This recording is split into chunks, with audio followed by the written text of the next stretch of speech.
한여름 해변가에 위치한 작은 마을에 지연이라는 여성이 살고 있었다. 지연은 늘 피부에 대해 많은 관심을 기울였고 특히 더운 여름철이면 피부 건강을 유지하는 것이 매우 중요하다는 것을 알고 있었다. 여름 햇빛은 피부를 쉽게 자극하고 손상시킬 수 있기 때문에 지연은 햇빛을 피하는 다양한 방법들에 대해 연구하기 시작했다. 어느 날 아침 지연은 동네 카페에서 친구들과 만났다. 햇볕이 강한 날씨였지만 카페에서 모닝 커피 한 잔을 즐기며 사람들은 햇빛을 피할 방법들에 대해 이야기를 나누기 시작했다. 지연은 조심스럽게 자신이 찾은 방법들을 하나씩 공유하기 시작했다. 우선 외출할 때는 절대적으로 SPF 50 이상의 자외선 차단제를 발라야 해. 난 얼굴뿐만 아니라 목팔, 심지어 발등에도 꼼꼼히 발라. 지연이 말했다. 그리고 자주 덧바르는 게 중요해. 사람들은 한 번 바르면 충분하다고 생각하지만 사실 두세 시간마다 다시 발라야 효과가 계속되거든. 맞아. 그런데 햇빛이 정말 강할 때는 어떡하지? 라고 은지가 물었다. 그럴 땐 양산을 써. 나처럼 민감한 피부를 가진 사람들에게는 필수야. 게다가 양산 색깔도 중요해. 밝은 색양산은 햇빛 반사에 효과가 있어서 더 좋더라고. 지연은 이야기했다. 또 염두에 두어야 할 기가 막힌 팁은 양산 안쪽에 검정색이 있는 양산을 선택하는 것이었다. 이렇게 하면 자외선 차단 효과가 극대화될 뿐 아니라 촬영된 열기 또한 효과적으로 차단할 수 있었다. 이어 지연은 더운 날씨에 쓰기 좋은 모자를 소개했다.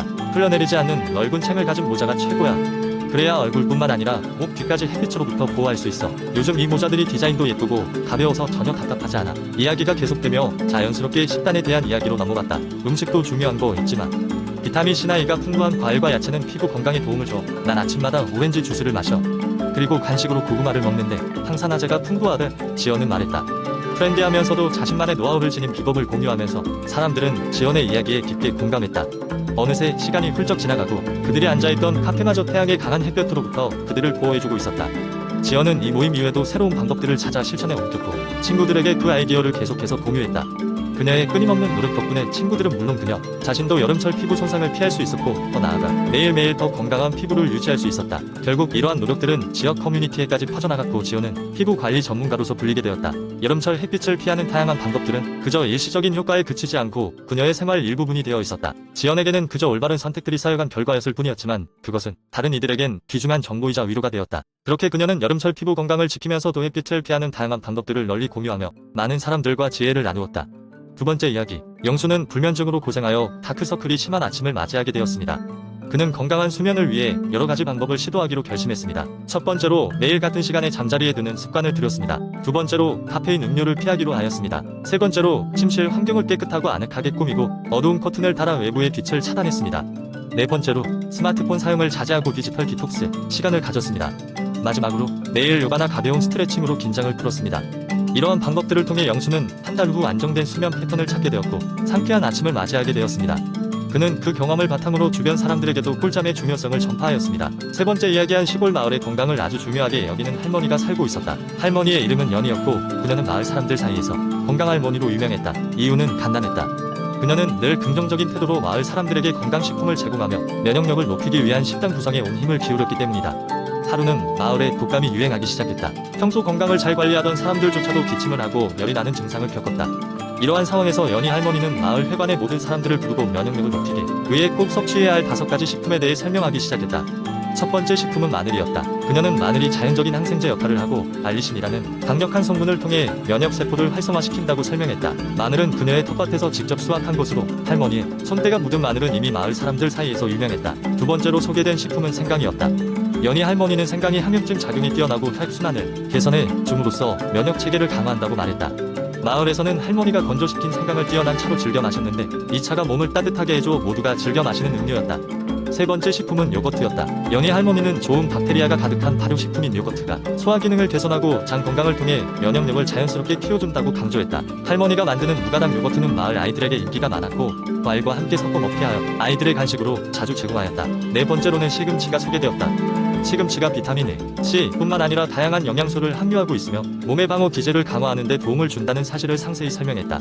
할머니는 싱싱한 시금치를 마을 사람들이 쉽게 섭취할 수 있도록 다양한 레시피를 제안하기도 했다. 마지막으로 연희 할머니가 소개한 5번째 식품은 아몬드였다. 아몬드는 비타민 E의 보고로 항산화 작용을 통해 면역세포를 보호하고 불포화 지방산이 풍부해 심장 건강에도 좋다고 설명했다. 할머니는 마을 사람들에게 간단하게 아몬드를 간식으로 즐기도록 권장하였다. 할머니의 이야기를 들은 마을 사람들은 모두 각자 의식하게 이 5가지 식품을 자주 올리며 면역력을 높이기 위해 노력하기 시작했다. 독감과 같은 유행병이 찾아와도 비교적 건강한 모습으로 이겨내기 위해 매일 할머니가 추천한 식품을 활용하였다. 특히 아이들은 맛있는 요거트와 아몬드를 좋아했으며 은들은 생강차로 하루를 시작하면서 건강한 습관을 만들어갔다. 결국 이 마을은 다른 곳보다 면역력이 강한 사람들이 사는 마을로 알려져 많은 이들의 부러움을 샀고 사람들은 할머니의 이야기를 듣고자 먼 곳에서도 찾아오게 되었다. 연희 할머니는 늘 말하곤 했다. 건강이란 큰 부가 아니라 좋은 습관이 쌓여 만들어지는 것이란다.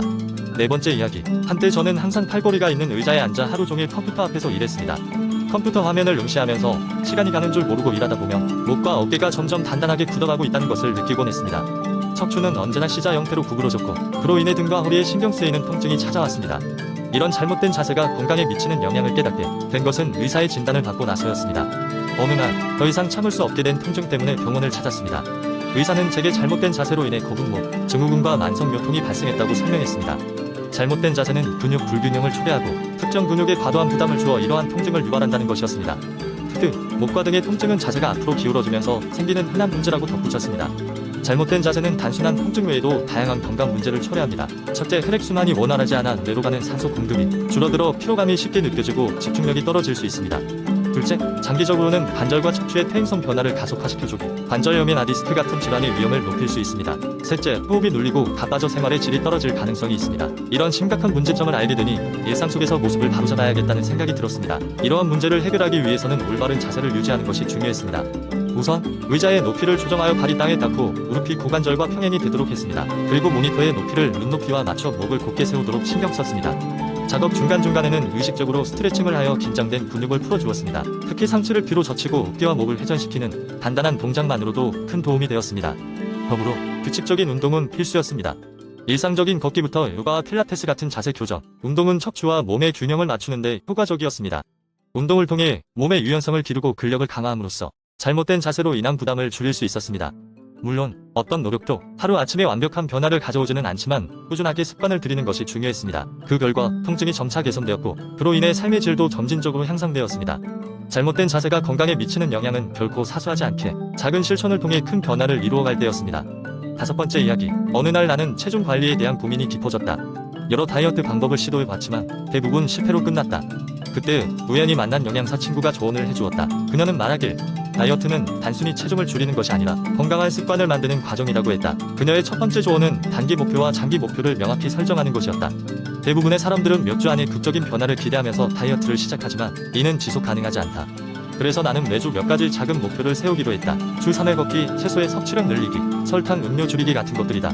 이어 그녀는 식단의 중요성을 강조했다. 단순히 칼로리를 줄이는 것이 아닌 영양소의 균형을 맞춰야 한다고 했다. 각 끼니마다 단백질, 탄수화물, 지방의 균형을 맞추면서 비타민과 미네랄이 충분히 포함되도록 식단을 짜야 한다고 했다. 아침에는 오트밀과 견과류 과일을 곁들여 먹었고 점심에는 닭가슴살 샐러드를 자주 먹었다. 아보카도와 올리브유로 지방을 보충했다. 저녁에는 가볍게 스프와 함께 통곡물 빵을 곁들였다. 그뿐만 아니라 식사 일기를 쓰는 것도 중요한 습관이었다. 매일 무엇을 먹었는지, 어떤 기분이 들었는지 기록하는 일은 내가 어떤 음식을 좋아하고 어떤 음식을 피해야 하는지 깨닫게 해주었다. 스트레스를 받을 때 과식을 하게 되는 나 자신을 발견하고 나름의 스트레스 관리법도 찾기 시작했다. 요가나 명상을 통해 마음을 안정시키기도 하고 친구와 전화로 수다를 떨며 스트레스를 해소했다. 그녀의 조언 중에는 하루에 물을 충분히 마시는 것도 포함되었다. 무심코 지나치는 부분이지만 물을 충분히 마시는 것만으로도 전체적인 건강과 다이어트에 큰 도움이 되었다. 음식을 먹기 전에 물을 한 잔 마시는 습관도 더 적게 먹게 만드는 데 도움을 주었다. 마지막으로 내 친구는 나에게 지나치게 자신을 압박하지 말라고 조언했다. 한두 번의 실수는 큰 문제가 아니며 중요한 것은 꾸준히 노력하는 것이라고 했다. 내가 지난 주말 먹은 피자 몇 조각에 너무 스트레스 받지 말라는 것이었다. 이는 다이어트를 지속 가능하게 만드는 데 중요한 마음가짐이었다. 이렇게 나는 건강한 체중 관리를 위한 식단을 성공적으로 꾸리게 되었다. 변화는 천천히 찾아왔지만 내 몸은 점점 가벼워졌고 기분도 나아졌다. 무엇보다도 나 자신에 대한 자부심과 자신감이 생겼다. 실패하지 않는 식단 짜기의 비밀은 결국 작은 것부터 시작해 꾸준히 실천해 나가는 데 있다는 것을 깨닫게 되었다.